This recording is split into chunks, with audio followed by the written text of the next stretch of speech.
Hey guys, it's Core Ross and World 6 News. Today we got the patch notes for Operation Vector Glare. Man, it has been hard to actually say Operation because I've been training myself to not say it for so long now. But yeah, Operation is back. Vector Glare is here. So first of all, let's talk about release date for this season. It's going to launch on June 7th as long as there's no delays. Anyway, let's get down to the patch notes. We've actually got two patch notes to go through. We'll go through this one real quick and then we'll take a little bit longer on the second patch notes.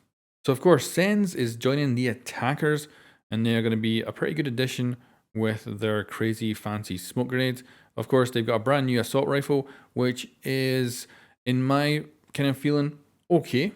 Like, if you hold down the button, the recoil goes mental. So you're not going to be firing long bursts, that's for sure. And it's nice to have the drum mag, but I don't know if it's going to be a top tier weapon or not yet. And then we've got the 417 DMR for secondary gadgets, breaching charge or claymore, and of course a 3 health, 1 speed. Usually that's a bit of a death sentence for operators in that category, so we'll see if Sens can survive it. Then we've got secondary weapons, a pistol or a gun 6. Now moving on down here, we've got a brand new team deathmatch map, so this will not show up in any other playlist. I'm very happy that there's a dedicated map for this game mode, even though I don't play this game mode. So I'm very happy that they put the effort in to make it. I assume it's a little bit easier to make these maps because you don't have to worry about objectives and stuff, and sightlines aren't quite as important. So it's probably a little bit simpler to make overall, but I'm still happy they put the time in to actually create this for Team Deathmatch, even though I don't play it. Now, we also have this shooting range, something that's brand new, and this is an interesting picture actually, because of course you can see the 4 lanes, but there's only 2 active. So this one's going to have a target or a human-shaped target, and it's also going to have a dummy in number 2, but they're going to add additional lanes. So I'm hoping for like moving targets in here, and maybe an obstacle course in here or something like that. I would also love it if you could actually join in with like a buddy and like have like 2 targets set up, so you could like have a little competition against each other to see who can get like the best score. Stuff like that would be cool. And if one of these lanes could have some sort of scoring system as well, even for just a personal best, that would be sweet to do as well. Maybe that would do moving targets. But yeah, shooting range, love it. It's taken a long time to get here, far too long, but I freaking love it. I love the design as well. It looks very, very cool. And like I say about this image, it's very interesting because you can see here a void that is just like something out of Minecraft, but it's also the same size as this area. So I wonder if they could have 4 more lanes. That would be cool if we can fit in 8 lanes total with different stuff. And also, I originally thought this was the stadium map when I first kind of loaded into it, but you can see this here. And this is because this is just like their concept art from years ago, where Harry's actually converted an Olympic pool into a shooting range. And you can see that that's the leftover remnants. So very cool that that has stayed in there in some fashion, even though when you're when you're walking around down here, you can't really see anything. But very cool that we've actually got that little bit of the past in there. And then we've got operator guides. These are little videos in the menus, but also you can see them in game as well. If you want them off, you can actually go to the HUD options and switch them off at the very bottom, which I think a lot of people will do on the launch of the new season. But very good to have tips and all that. And yeah, should be good for new players. Then we've got privacy mode, which is basically streamer mode, but this will be available to everyone this season, not at the launch, but at some point during this season. I've been getting early access to this for like the last season, and I love it, even though I don't stream. Being able to simply change your name whenever you want is so cool, and the other stuff has been really handy.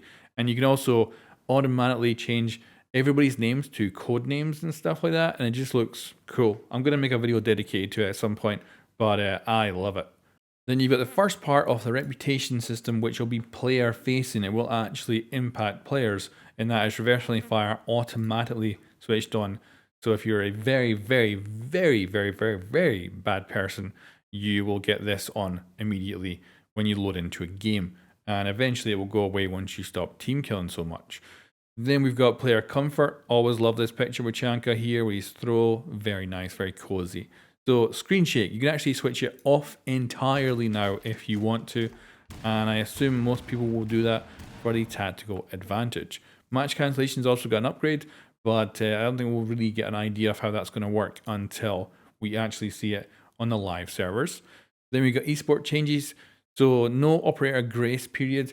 Normally when an operator comes out, the pros have to wait an entire season before they can play that operator. Now that operator is going straight into the pro scene, so we'll get to see great strats with the new ops immediately, which is cool. We've also got tactical timeout, which allows players and spectators to tactical timeout during a custom match. Then we have an operator price decrease as usual. Then we have a seasonal weapon skin. It actually shows an in-game model, which is nice to see. Looks a bit bland. I'm not too fussed by this at all. It's just kind of a generic green emerald kind of thing, and I'm assuming the attachment skin will be the same, but some people will probably love that. I just find it a little bit boring, but I'm totally fine with it. Then we got operator balancing. So this is where it gets a little bit spicy. So Glaz is now a 1 armor, 3 speed, which scares me. He's also got the bearing 9, and for Kali, Clash, Lion, Dokkaebi, Finka, Gridlock, and Amaru, they're all getting weapons back that were previously taken away. However, you'll see Chanka here is also getting the bearing 9. So that is quite a nice little upgrade for Chanka. Don't know if it's going to really make much of a difference, but certainly it'll be nice to have 2 field automatic weapons. Then we've got tweaks and improvements. So match replay on console, apparently a lot better now. We've got track stingers, which are going to have a visual update, so they actually have the color of their team. Now this is going to happen eventually to all actual gadgets, so it'll always switch to the team color that you select. But gridlocks, I didn't even know they had a color, so I'm going to go check them out now that they presumably do have a color. Anyway, interesting. We've got an update to the spectator HUD, and we've got some operator tips that will appear in-game for Ash Sledge, Thermite, Osa, Bandit, Smoke, Capcan, and Thorn. Operator tips are also available in the operator album. Then we've got game health, so crouch walking. We'll go into this next in the next patch notes, but it's interesting. Then we got match rotation, so Skyscraper is coming into Team Deathmatch. Also alongside it, of course, will be the new map as well. But that leads us into the designer notes, which is the more in-depth kind of patch notes these days. So first up, balance and graphs, we can see Finka. Oh my god. Okay, she's going to get hit. And the rest, honestly, not looking that bad. The defender graph is usually a lot more crazy. So no major outliners up here actually, and everyone's not really that far off the center. That's kind of good. We got Jaeger skill kind of pushing out here with pick rate, but not doing good on the win rate. We've got Chanka doing terrible, Clash doing terrible, and yeah, there's Rook's kind of jumped up a bit, interesting, but nothing majorly different from usual, I believe. And Azami has actually come in here, and she's not doing brilliant for win rate or pick rate. Because of course that's the first time we've had a full season of data for her, so interesting to see where she's lined up. Then we got ban rates, so we've got Thatcher, Jackal, and then it goes down to no ban, and then Monty. And of course this is ranked PC, platinum and above for these graphs, so this is the high end only we're looking at. So we've got Mira, we've got Valkyrie, and we've got Kaid. And all these graphs as well are just for us to visualize stuff. It is not how they balance stuff. This is just a little portion of the data that they give us, which gives us a good idea of how things are going, like Finka being nuts. We have a note on balancing of LMGs and Finka. So we can comfortably announce that adjustments will be coming to LMGs and Finka in Year 7, Season 3. So Finka will reign supreme for one more season, but her and the LMGs are getting hit, and presumably quite hard, because it's been a while since they got changed. So yeah, something is definitely going to be happening there. Now we already touched on this earlier, this is the screen shake intensity. You can now go into the settings and actually switch it entirely off if you want to, or have a reduced version. Then we got crouch walking volume. So let's actually take a little listen to this. They've got a video here, so we'll make it full screen.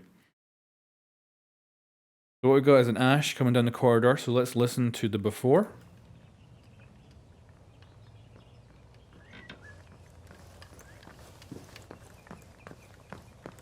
So, you know, pretty quiet. And then we have an Ash who's going to be coming at us in the after, so let's have a listen to this.